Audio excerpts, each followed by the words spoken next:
What is up, everybody? Bobby here, the Nintendo Guru, and today we are doing, an actual rebuild of the museum. So many people had been doing museums and making them look really spectacular, and I felt, I gotta step it up. I gotta do something pretty amazing and spectacular to my museum. So we went about it and just figured, okay, let's just make this happen. Let's just go about this and tear it down and rebuild the whole thing. But the main thing is I wanted to kind of keep it themed to the island. I've been doing GardenCore a lot within my island, and I felt I needed to keep this trend going across the board for what we were doing. So as you'll see as we get through and we start to terraform and change things and build things, everything essentially starts to get the look and the feel of what my entrance looks like and all that stuff. Right now we're going to do some time traveling. I didn't show all the time travelings, but I think I did, what I do, 1, 2, 3, 4, 5 times. I had to time travel 6 times, actually, including the museum move. I had to break out stuff and rebuild stuff and all that. So I didn't show every single time I time travel. I didn't want to make the video go super crazy long. But, we took the museum out and we moved the museum and put the museum down the beach and all that stuff, and I felt like it was just a necessity that needed to happen. I felt like, for me personally, when I started redesigning the island, I felt like it all just needed to flow. It all needed to continue and to look and feel the same. It just, to me, when I went up to the museum, as gorgeous as it was and as how much I loved it, it just started to feel like this doesn't fit my island anymore. You have this island you build up and you create, and we're doing all these different design videos and all these different design things and showing how much I love GardenCore. As you see, as I'm running around here and I'm going through all these different areas, this is what we had. This was what we built, So for me, it was just okay, we have this, we're doing this, and this just doesn't make a lot of sense for me to continue down this path. We need to fix the museum to make it match everything else. So as you'll see, through this video, all I'm doing is I'm just tearing apart the island, and then we rebuild it. And, it's fun. I love doing this. I love doing these types of videos. A lot of people feel and I know that I've joked and I've teased and said I'm the museum king and all that stuff, and or the king of museums, and even chat will call me that at times when we do streams. But to be honest, I don't think I'm the greatest designer when it comes to stuff. I feel like I have a knack for it and I do very well with it, and I enjoy doing it. I love designing, and especially when it comes to designing on stream, and that's what this was all done. 90% of this was done on stream, which I'm sure some of you have watched the beginning of it and you didn't see the middle of it, and then you might have caught the end of it. But this is basically from the beginning to end all together of what we did, and it was, it was so much fun. Build time, I think we're looking at approximately, I want to say it took me about 5 hours, start to finish, to do, the teardown and then the rebuild.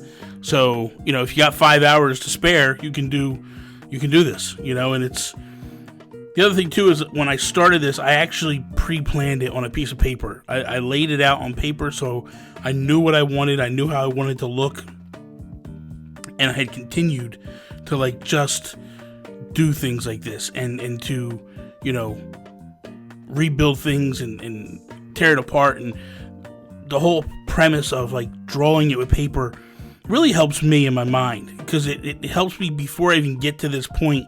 So I know what I want and what I'm looking for. It's an absolute blast for me to draw it out. I've always been a big fan of drawing things and getting things out of my head. So this was a lot of fun to do across the board. So enjoy the teardown, and maybe we'll pop back in a little bit to discuss some more stuff.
Alright, so we're going to come back at the end here. I want to put a nice little bow on things and basically just wrap it up to, you know, where we are, what happened, and all that stuff. The one thing I'll say is this. I struggled a bit with this build. This build was tough for me, especially in the middle part of the entranceway. I went back and forth with so many different ideas and designs because what I had on paper just wasn't working, and what I had in my head just wasn't working, and I literally struggled a lot, back and forth, trying to make this work and look the way that I wanted it to look. And finally, at the end, it came together to make me, you know, really happy with the way it turned out. So I can't complain at all with, you know, how things turned out ultimately. Again, you know, I'd be remiss if I didn't thank the amazing people in my chat during these builds. The community really comes together with me and really helps me to design and build these things, and we do it as a group effort, and I have so much fun and respect for the awesome designers that are within the community and are always quick to jump in and help and offer tips and advice, especially when they can see where I'm struggling because I'm just not sure if something looks right. I think that's the most important thing. I think if you're building and you're doing stuff and you're struggling, don't hesitate to just say to somebody, like, can you look at this? How does this look to you? Is this okay? Is it working? I think it's a huge thing to try to lean on some people to just go, is this working? I don't know. I can't tell. And I feel ultimately towards the end, it came together and it worked. So that is all. Thank you guys for watching today's museum build, and I hope that you enjoyed. If you did, please slap the like button down below. Share it with all your friends. If you're not a subscriber to the channel, please subscribe. You can follow me on Instagram and over on Twitter at Nintendo Gurus.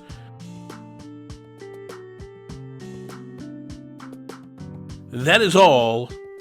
Peace out, Preston.